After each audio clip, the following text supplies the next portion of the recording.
Analyst మనతో పాటు join అయ్యారు. ఒక్కసారి పుల్లారావు గారు, సో ఇంతకు ముందు నుంచి మీరు డిబేట్ ని ఫాలో అయ్యి ఉండుంటే కొంత డిప్లొమసీ కనిపిస్తుంది టీడీపీ బీజేపీ నాయకుల మధ్య సడన్ గా. సో లాంగ్వేజ్ లో కూడా మార్పు వచ్చింది, ఇంకా పొత్తులు ఖరారు చేయలేదు కదా, నాయకులు మాట్లాడలేదని చెప్తా ఉన్నా కూడా కొంత డిప్లొమసీ అయితే స్టార్ట్ అయిపోయింది. Correct, 100% correct. అది నిన్న చంద్రబాబు నాయుడు గారు అమిత్ షా నడ్డాని అందరిని కలవటం అది అందరికి తెలిసిన విషయం కదా, అదేమి రహస్యం కాదు. ఎగ్జాక్ట్లీ పబ్లిక్ గా ఏం చెప్పినా చెప్పకపోయినా పొత్తులు పెట్టుకుంటారు అదే తప్పట్లేదు. నేను ఎప్పుడు వైఎస్ఆర్సీపీ చక్కగా మోడీ గారితో మంచి సంబంధం ఉన్నదంటే నేను చాలా ఆనందపడ్డాను. ప్రతి ముఖ్యమంత్రికి మంచి సంబంధం ఉండాలి మన దేశ ప్రధానమంత్రితో. అది ఒక వితౌట్ ఫెయిల్ ఒక కంపల్సరీగా ఉండాలని నేను కోరుతున్నాను. ఎప్పుడైనా కేసీఆర్ గారు కూడా నాకు హై రెస్పెక్ట్ ఉన్నది ఆయన అంటే, ఆయన కూడా తప్పెందుకు చేస్తున్నారు అని భావించేవాడిని, చెప్పేవాడిని. సో దాంట్లో తప్పులేదు. ఇప్పుడు ఇది బీజేపీ మధ్యన దాకా అది ఆంజనేయ రెడ్డి గారే మాట్లాడుతున్నారని నేను అనుకుంటున్నా. ఆయన చాలా చక్కగా చెప్పారు. ఇదేదో వాళ్ళు ఓట్లు లేరు వీళ్ళు ఓట్లు లేరు, అది కరెక్ట్ కాదు. అది ఏదో ఎందుకంటున్నారో నాకే తెలియదు. తర్వాత నరేంద్ర మోడీ గారి పరిస్థితి ఇవాళ దేశవ్యాప్తంగా ఆయనకి మెజారిటీ వస్తుంది 2024లో అంటున్నారు. నేను అంటున్నాను, అందరు అంటున్నారు, కానీ 300 సీట్లు వస్తాయా 400 వస్తాయా నేను చెప్పట్లేదు. ఇది మంచి ట్రెండ్ కనపడుతుంది ఆయన మీద. అందువల్ల అందరూ ఆయనతో స్నేహం చేసుకోవటానికి చూస్తారు. రాజకీయంలో తప్పు లేదు, నేను ఆ స్వార్థం అంటలేదు. ఎందుకంటే పొత్తులు ఉండటం మంచిది, చిన్న పార్టీలు ఉండటం మంచిది. వాళ్ళు పెద్ద పార్టీని కంట్రోల్ చేస్తారు, ఎజెండా మారుస్తారు. సో ఇది మనం మీరు అన్న మాటకి మంచిగా టెండెన్సీ మారిపోయి ఉంటుంది, తప్పకుండా మారిపోయి ఉంటుంది. రాబోయే రోజుల్లో కలిసి పనిచేస్తారు. 2014 నుంచి 18 వరకు స్నేహంగా ఉన్నారు. అది ఎందుకు ఆశ్చర్యం వస్తుందో నాకు తెలియదు. నితీష్ కుమార్ గారు అసలు 3 నెలల క్రితం ఇండియా కూటమి స్టార్ట్ చేశాడు. జూన్ నెలలో, జూన్ 23లో ఇండియా కూటమి స్టార్ట్ చేసి బీజేపీని దింపే, అది మోదీని దింపాలని స్టార్ట్ చేసింది ఆయనే. మరి 16వ తారీఖులో ఎప్పుడో మనంతా మళ్ళీ మార్చేశారు. 28ని రిపబ్లిక్ డే అయ్యాక అన్నారు. సో అది పాలిటిక్స్ లో మనం తప్పు, ప్రిన్సిపల్స్ కాదు. అది ప్రిన్సిపల్స్ అనేది తప్పేం కాదు. అది పాలిటిక్స్ లో మనకి అడ్జస్ట్మెంట్. పార్లమెంటరీ డెమోక్రసీలో మనం పొత్తులు మార్చుకోవాలి. అసలు మా పార్టీని మారవచ్చు, మన విధానం అది రాసింది, రాజ్యాంగంలో రాసింది.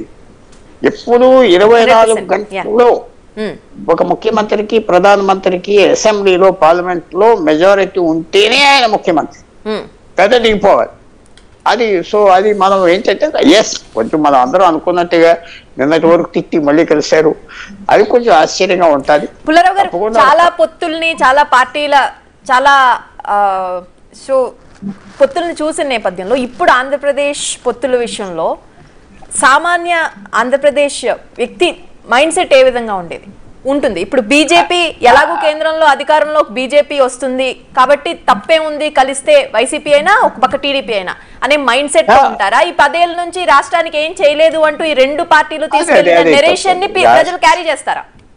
అస్సలు ప్రజలు రాష్ట్రానికి ఏం చేయలేదు అంటే కరెక్ట్ కాదు. బీజేపీ డెవలప్మెంట్ చేసింది, ఎక్కువ చేయాలి, ఇంకా అందుకనే అంటున్నా, ఈ 2 పార్టీలు తీసుకెళ్లిన నెరేషన్ ని ప్రజలు క్యారీ చేసే సిచ్యువేషన్ లో ఉన్నారా? లేదు నరేంద్ర మోదీకి నేషనల్ వైడ్ గా ఉన్న పాజిటివిటీ వైబ్ ని జనాలు క్యారీ చేసే ఛాన్స్ ఉందా? ఒక సింపుల్ ప్రశ్న మిమ్మల్ని అడుగుతున్నా. స్పెషల్ హోదా గవర్నమెంట్ ఇచ్చింది అనుకో, ఇక బీజేపీకి అందరూ ఓట్లు వేసేస్తారా? ఏరు కదా, అది ఇవ్వలేదండి స్పెషల్ హోదా అంటే అదొక మాట. ఓకే, రైల్వే జోన్ ఇచ్చిస్తారు, స్పెషల్ హోదా ఇచ్చిస్తారు, ఇక ఓట్లు వేసేస్తారా 100కి 100%? ఎవరు మారుతారు? అది ఊరుకునే అదొక డైలాగ్, అదొక డైలాగ్.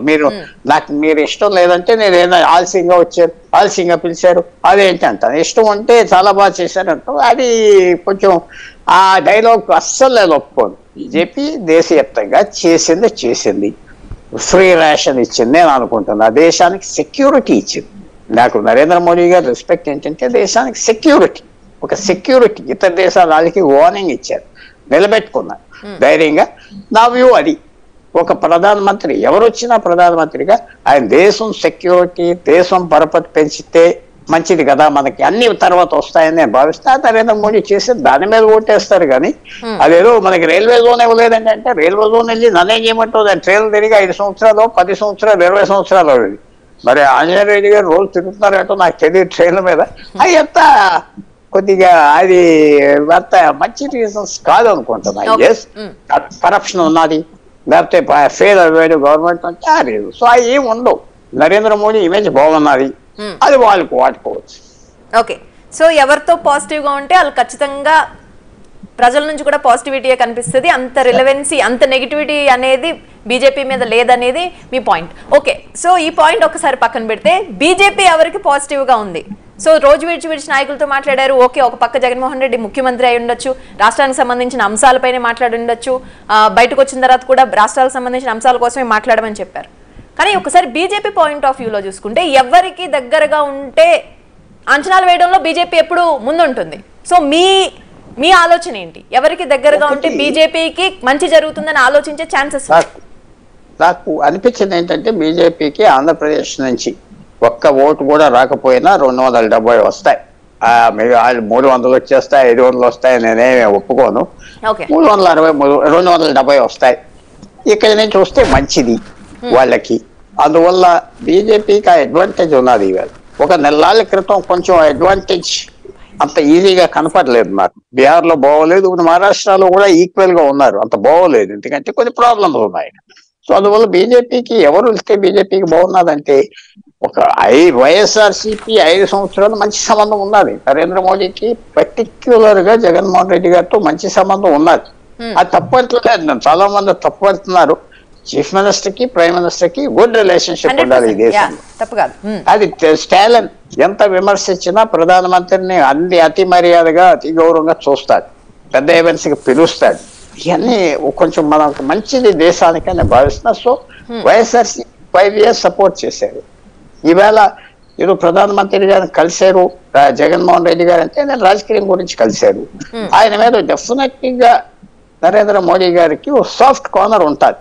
సాఫ్ట్ కార్నర్ ఎందుకంటే ఈ విషయంలో, మిగతా విషయాలకు నేను రావట్లేదు, జగన్మోహన్ రెడ్డి గారు చాలా కేర్ఫుల్ గా నరేంద్ర మోడీని, బీజేపీని చూశారు. చాలా కేర్ఫుల్, చిన్న రిక్వెస్ట్ వెళ్ళి అది చేయలేదు, ఇది చేయలేదు, చాలా క్లవర్ గా, చాలా డిప్లొమాటిక్ గా నరేంద్ర మోడీని హ్యాండిల్ చేశారు. కాబట్టి నరేంద్ర మోడీ గారికి తప్పకుండా కొంచెం సెంటిమెంట్ ఉంటుంది జగన్మోహన్. అది సెంటిమెంట్ అనేది ఏ రకంగా మొదలుకెళ్తుంది నేను చెప్పలేను. రెండోది ఏంటంటే జనసేన, చంద్రబాబు నాయుడు వాళ్ళు బీజేపీ అలయన్స్ అడిగారు, వాళ్ళే ఉన్నారు, అది బాగానే జరిగింది. సో జగన్మోహన్ రెడ్డి గారు అలయన్స్ ఇస్తాను నేను బీజేపీకి అని ఎప్పుడు అనలేదు కదా. తప్పకుండా వీళ్ళు అలయన్స్ ఆఫర్ చేశారు. ఇంకొక చిన్న, ఎక్కువ సమయం లేదు, ఒక చిన్న క్వశ్చన్. మొన్న చంద్రబాబుతో భేటీ అయిన తర్వాత, అమిత్ షాతో భేటీ అయిన తర్వాత నేషనల్ మీడియా పెద్ద ఎత్తున చంద్రబాబు కోసం మళ్ళీ తిరిగి ఎన్డీఏలోకి వస్తున్నారంటూ కూడా డిస్కషన్స్ జరిగినాయి. కానీ ఈ రోజు అంటే సాధారణంగా ముఖ్యమంత్రి కలయికలో భాగంగా దాన్ని చూసారా, ఎన్డీఏలో ఎవరు చేరతారు అనే అంశంపై ఎక్కువ స్టోరీస్ క్యారీ చేసిన నేషనల్ మీడియా ఒకసారి జగన్మోహన్ రెడ్డి కూడా కలిసిన తర్వాత ఎన్నికల నేపథ్యంలో సో ఆ హైప్ అక్కడ కనిపించలేదు. So they want to say whether like Chandrababu మళ్ళీ ఎన్డీఏలోకి వెళ్తున్నారు నితీష్ కుమార్ లా అని చెప్పే ప్రయత్నం చేస్తున్నారా? తప్పకుండా ప్రెస్కి అర్థం చేసుకున్నది ఎన్డీఏలో చేరుతున్నారు చంద్రబాబు నాయుడు, లేకపోతే ఎందుకు పిలిచి మాట్లాడతారు మధ్యరాత్రి అదేదో. ఎందుకంటే జగన్మోహన్ రెడ్డి గారు ఎక్కడ నాకు పొత్తు కావాలి అనలేదు కదా, నిన్నటి వరకు ఎక్కడ అనలేదు, నాకు పొత్తు అక్కర్లేదు ఉన్నది కదా. సో పొత్తు వీళ్ళు ఆఫర్ చేస్తున్నారు కాబట్టి చంద్రబాబు నాయుడు ఆయన స్టేచర్ ఉన్నది, 45 years ఆయన ముఖ్యమంత్రి అన్ని చేశాడు, స్టేచర్ ఉన్న మనిషి ఆయన వస్తున్నాడు అంటే నితీష్ కుమార్ తర్వాత, చౌదరి చరణ్ సింగ్ కొడుకు తర్వాత వీళ్ళందరూ ఎన్డీఏలోకి వస్తున్నారంటే అదొక పెద్ద సైకలాజికల్ గా, ప్రోపగాండాగా పెద్ద ఎఫెక్ట్ కానీ కనుక వాళ్ళు ప్లేఅప్ చేస్తున్నారు. ఇంకా మనకి ఎందుకంటే ఇంకా పార్లమెంట్ సెషన్ 2 రోజులు ఉండాలి.